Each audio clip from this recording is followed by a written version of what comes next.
Alors, dans cette capsule, je vais vous parler de la cétogénèse. Alors, la cétogénèse consiste en la formation de corps cétoniques. Alors, les corps cétoniques sont des petites molécules très diffusibles dans le sang, les tissus périphériques, hein. Alors, on en distingue trois. Il y a l'acétoacétate, le bêta-hydroxybutyrate ou 3-hydroxybutyrate et l'acétone, qui est normalement d'importance secondaire. La bêta-oxydation, c'est donc la dégradation des acides gras en acétyl-CoA. Et l'acétyl-CoA sera pris en charge dans le cycle de Krebs. Et pour cela, il faut un pool d'oxaloacétate. Alors, dans les conditions normales, si la dégradation des acides gras et celle des glucides est équilibrée, la glycolyse va fournir l'oxaloacétate de façon à prendre en charge l'acétyl-CoA qui proviendra de la bêta-oxydation.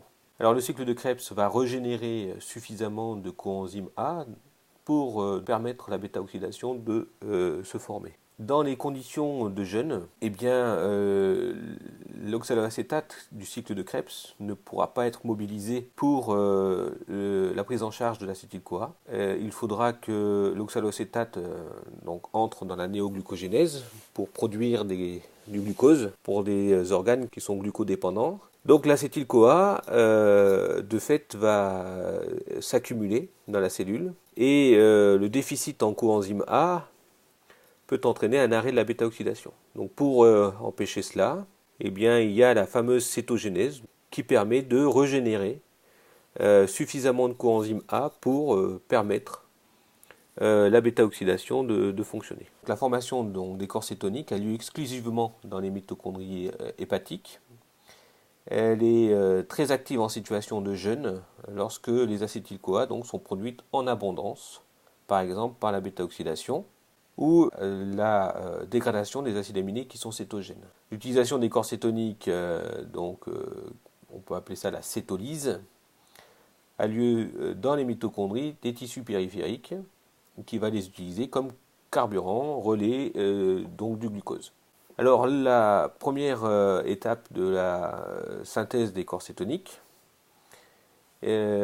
consiste en la synthèse de l'acétoacétyl-CoA par condensation de deux molécules d'acétyl-CoA sous l'action d'une enzyme mitochondriale qui s'appelle la cétothiolase.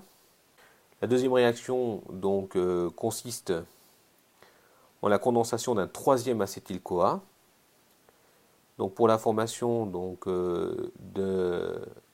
3-hydroxy-3-méthylglutaryl-CoA, on appelle également l'HMG-CoA. Ceci est possible grâce à une enzyme qu'on appelle l'HMG-CoA synthase. Alors ici, on va régénérer déjà le premier coenzyme A qui sera intéressant à recycler, notamment pour alimenter la bêta-oxydation.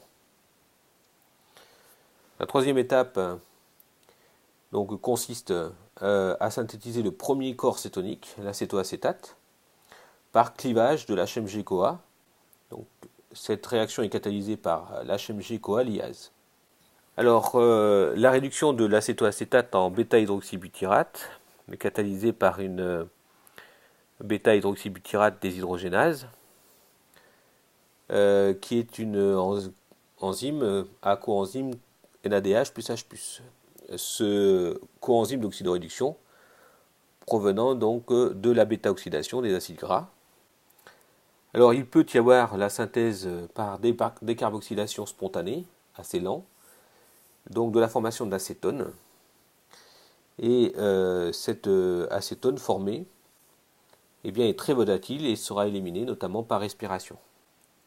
Alors les corps cétoniques sont produits par le foie.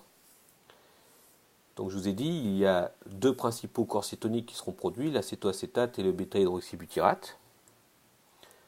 Alors comme je vous l'ai dit, l'acétoacétate et l'hydroxybutyrate vont passer dans le sang, sont très diffusibles, et donc vont alimenter les tissus périphériques. Une petite portion d'acétoacétate sera décarboxylée en acétone, et comme je vous l'ai expliqué, l'acétone sera éliminée par la respiration. Alors la première réaction consiste en une oxydation du bêta-hydroxybutyrate en acétoacétate, catalysée par la bêta-hydroxybutyrate déshydrogénase. Bon, c'est une réaction inverse à la réaction qui a lieu dans le foie.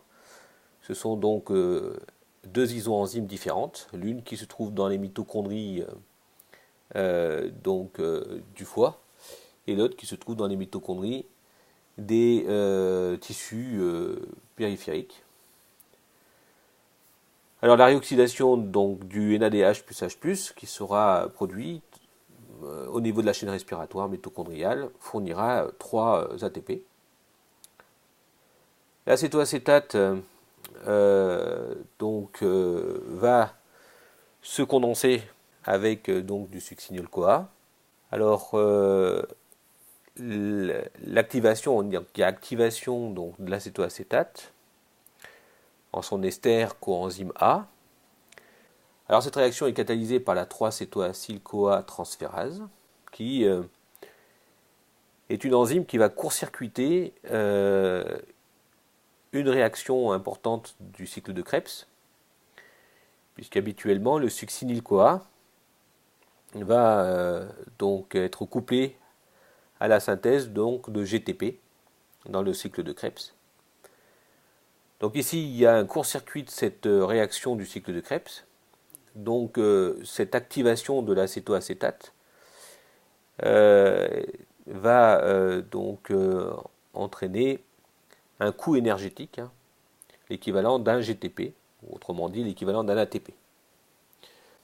Alors, une fois donc l'acétoacétyl-CoA donc formé, une thiolase, donc qui est de nouveau une réaction en inverse catalysée par une isoenzyme des tissus périphériques et du foie, eh bien, va produire 2-acétyl-CoA.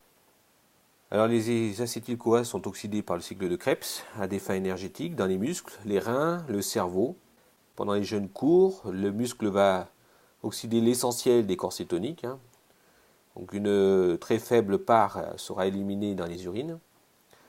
Par contre, lorsque le jeûne sera un peu prolongé, la concentration des corps cétoniques va augmenter progressivement et atteindre un seuil qui va permettre leur utilisation par le cerveau. Donc ils permettent d'épargner le glucose hein, qui sera vraiment nécessaire pour les cellules glucodépendantes. Et puis on aura une élimination urinaire qui va augmenter sensiblement.